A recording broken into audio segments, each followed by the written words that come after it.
নাম প্ৰীতম ঘোষ, মই দেৰগাঁৱৰে। তো আমি এটা সংস্থাৰ লগত জড়িত হৈ আছোঁ, star Ayurveda manufacturing and trading private limited. সেই কোম্পানীটোৰে এটা খুব ভাল এটা প্ৰডাক্ট যাৰ নাম হৈছে চিয়াবাকথন।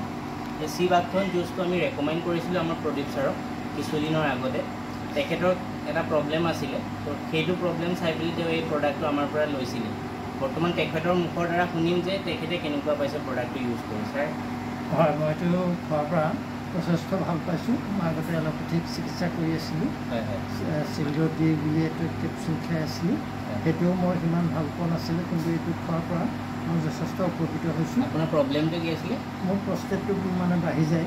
আচ্ছা আচ্ছা। আৰু পেচাবত মানে অকণমান গণাগণ হৈ বিষ হয়, পেচাব নলী। গতিকে এইটো খোৱাৰ কাৰণে মই সেইটো ভালেই পাই আছোঁ। আচ্ছা, ছাৰে অলৰেডি কৈছে যে ছাৰৰ প্ৰষ্টেটৰ প্ৰব্লেম আছিলে, প্ৰষ্টেটটো বাঢ়ি যায়।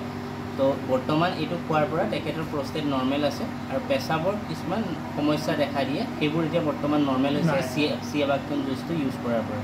আনক কি ক'ব ছাৰ, ৰেকমেণ্ড কৰিব?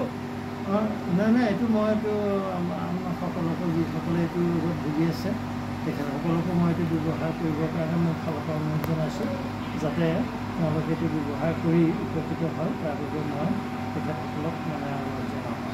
Thank you sir.